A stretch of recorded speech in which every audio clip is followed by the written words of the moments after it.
हरे कृष्णा। तो आज जो है एक नई शुरुआत कर रहे हैं श्रीमद् भागवतम से। और श्रीमद् भागवतम के पहले कैंटो के पहले चैप्टर के ऊपर समरी टाइप में थोड़ा सा इसको बताएंगे कि पूरे चैप्टर में क्या है। कई भक्तों की इच्छा थी कि आप इसको चैप्टर वाइज बोलिए ताकि एक सरल भाषा में या सरलता से जो है वो सबको उपलब्ध हो सके।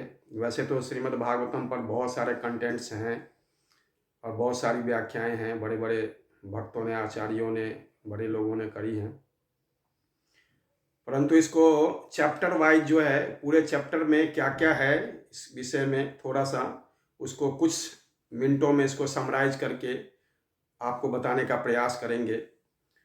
तो शुरुआत करते हैं कि श्रीमद् भागवतम, जैसा कि आप सब जानते होंगे, श्रीमद् भागवतम जो है वो महापुराण कहा जाता है। अष्टादश पुराण, अष्टादश पुराण में 18 पुराणों में ये जो श्रीमद् भागवतम है वो उसको महापुराण की संज्ञा दी गई है। और महापुराण की संज्ञा इसलिए कि जो महापुराण हैं उनमें 10 विषयों की चर्चा हुई है। तो श्रीमद् भागवतम में पूरे 10 विषयों की चर्चा की गई है और इसीलिए इसको महापुराण की कैटेगरी में रखा गया है। और इसका एक नाम परमहंसों की संहिता भी बोलते हैं, अर्थात ये उन सभी उच्चतम भक्तों के लिए है जो भक्ति के का रसास्वादन करना चाहते हैं, भक्ति के रस को जो है वो प्राप्त करना चाहते हैं, तो उनके लिए है ये। प्रमुख रूप से जो पुराण है वो 3 भागों में डिवाइडेड है, सात्विक, राजसिक और तामसिक पुराण। तो श्रीमद् भागवतम सात्विक पुराण में है और भगवान वेद व्यास देव की जो है ये अन्यतम रचना है, श्रेष्ठतम रचना है, जो उन्होंने अपने जीवन के अंतिम समय में, अंतिम मैच्योर अवस्था में इसका जो है उन्होंने इसको पेन डाउन किया है। तो श्रीमद् भागवतम में जो 12 कैंटो अर्थात 12th कैंटो और 335 अध्याय हैं प्रमुख रूप से, और उनमें जो है वो भगवान के जो अनेक तरह की लीलाओं का वर्णन किया गया है और भगवान के अलग अलग अवतारों के विषय में, भगवान के 24 अवतारों के विषय में, भगवान के जो प्रमुख 10 अवतार हैं उनके विषय में, इन सब का वर्णन किया गया है। तो श्रीमद् भागवतम में परम सत्य के जो साकार स्वरूप है उनके विषय में जो है वो जानकारी प्रदान की गई है। और इस तरह से जो है श्रीमद् भागवतम को एक उच्चतम स्थान प्राप्त है साहित्यिक क्षेत्र में और भक्ति के क्षेत्र में। तो श्रीमद् भागवतम प्रमुख रूप से जो पहला अध्याय है उसमें मुनियों की जिज्ञासा के शीर्षक से शुरू होता है और उसमें जो है वो 23 श्लोक हैं टोटल। तो उन 23 श्लोकों में जो पहले 3 श्लोक हैं उनमें जो है मंगलाचरण किया गया है। 3 श्लोकों का मंगलाचरण है इस पहले अध्याय में। तो जो पहला मंगलाचरण है उसमें व्यासदेव जी ने अपने इष्ट को प्रणाम किया है, या आप समझ लीजिए कि परम सत्य की परिभाषा को उन्होंने निरूपित किया है, परम सत्य की परिभाषा को परिभाषित किया है। और जो दूसरा श्लोक है उसमें उन्होंने विषय वस्तु का निर्देश किया है और या भागवत के महत्व को बताया है। उसमें उस श्लोक में उन्होंने एक जगह कैटभ शब्द का प्रयोग किया है, जो कैटभ धर्मों का जो है के बारे में बताया है। तो ये कैटभ धर्म क्या होता है, तो जो भी संस्थाएं, जो भी संप्रदाय या जो भी धर्माचार्य, जो भी आचार्य अपने आश्रितों को इस बात की जानकारी नहीं देते कि जो जीव की स्थिति है भगवान के दास के रूप में है और उनकी जो है वो स्थिति केवल भगवान की सेवा से है, और जीव का जो है एक जो उसका जो संबंध है भगवान से दास के रूप में है।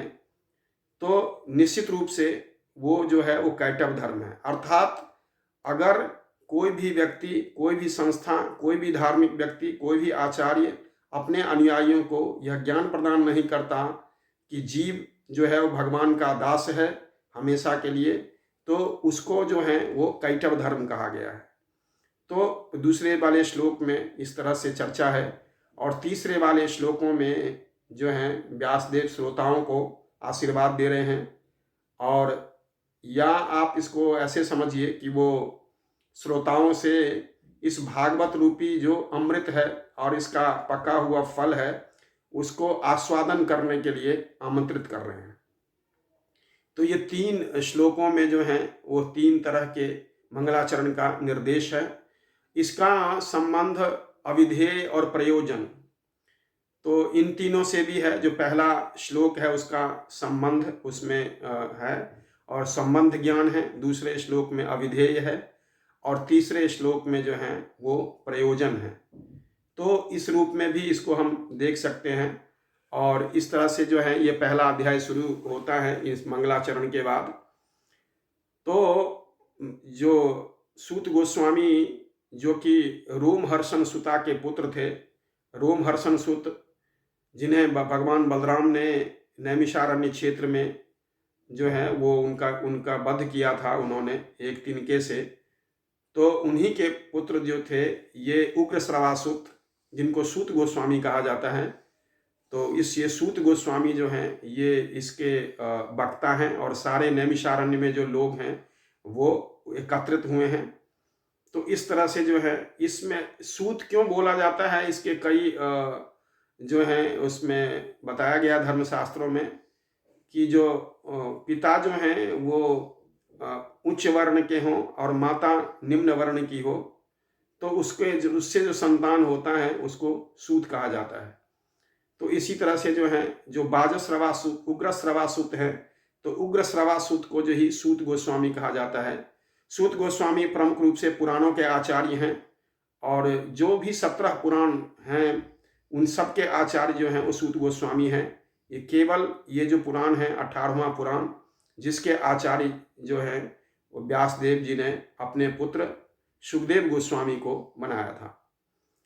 और भी बहुत सारे उपपुराण हैं जिनके आचार्य भी जो हैं वो सूत गोस्वामी पाद हैं। और वही सूत गोस्वामी जब नैमिषारण्य में एकत्रित ऋषियों के पास जो हैं जब पहुंचते हैं, तो वो ये जो नैमिषारण्य क्षेत्र है अभी भी भारतवर्ष में सीतापुर डिस्ट्रिक्ट में ये क्षेत्र अभी भी उपस्थित है। और यहीं पर जो हैं वो 88,000 ऋषियों ने एक दीर्घकालीन यज्ञ का संकल्प किया कि वो दीर्घ काल तक जो हैं वो यज्ञ करेंगे। यज्ञ के रूप में उन्होंने जो हैं वो भगवान की कथाओं को सुनने का संकल्प लिया और उसके जो आचार्य बने वो सूत गोस्वामी। तो जो पहला ये अध्याय है श्रीमद् भागवतम का, इसमें सूत गोस्वामी से जो हैं जब वो व्यास आसन पर बैठते हैं तो सूत गोस्वामी का वो लोग बहुत से आदर करते हैं, उनकी प्रशंसा भी करते हैं और उन्हें बताते हैं कि आप सब हर तरह से जो हैं पापों से मुक्त हैं, निष्पाप हैं आप, और आप सभी विषयों को बहुत अच्छी तरह से जानते हैं। तो और उसके बाद उन्होंने जो हैं ये भी बताया कि कलयुग के जो लोग हैं वो अल्पायु हैं, झगड़ालू हैं, आलसी हैं, पथभ्रष्ट हैं, मंद हैं, है ना, अपना कल्याण कर कैसे हो इसके बारे में नहीं जानते। तो कृपा करके जो है उन्होंने कहा कि ऐसे लोगों के लिए जो परम कल्याण का, ऐसे लोगों का परम कल्याण कैसे होगा। पहला प्रश्न था ये कि, या उनका प्रश्न था कि जो जितने मनुष्य मात्र हैं उन सब का परम कल्याण कैसे होगा, अर्थात जन साधारण का परम कल्याण कैसे होगा, ये पहला प्रश्न है। और जो दूसरा प्रश्न उन्होंने पूछा कि सभी शास्त्रों का सार वस्तु क्या है, सभी शास्त्रों का निचोड़ क्या है, अंतिम निष्कर्ष क्या है, कृपया करके हमें उसके बारे में भी बताइए। तो ये दूसरा प्रश्न जो है उन्होंने पूछा सूत गोस्वामी पाद से।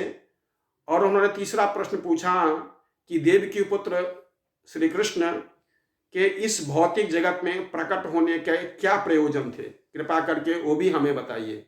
तो भगवान कृष्ण के प्रकट होने के प्रयोजन के विषय में जो है उन्होंने पूछा। ये तीसरा प्रश्न था उनका।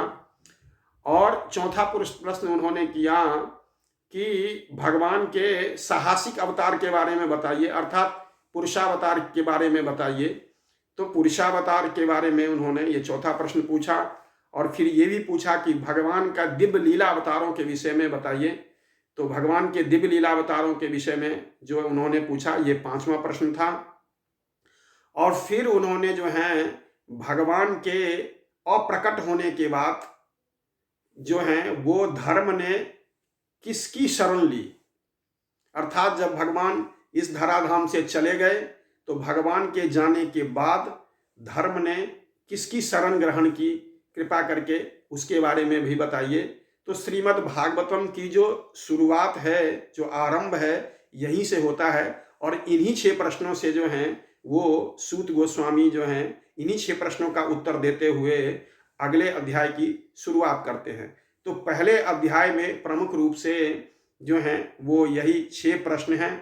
इन 6 प्रश्नों को जो हैं वो सूत गोस्वामी से सौनकादि ऋषियों ने पूछा है।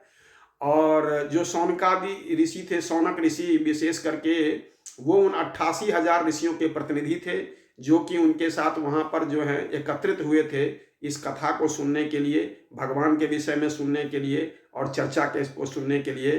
तो यहाँ से जो है श्रीमद् भागवतम के पहले स्कंद के पहले अध्याय की शुरुआत होती है। हरे कृष्णा।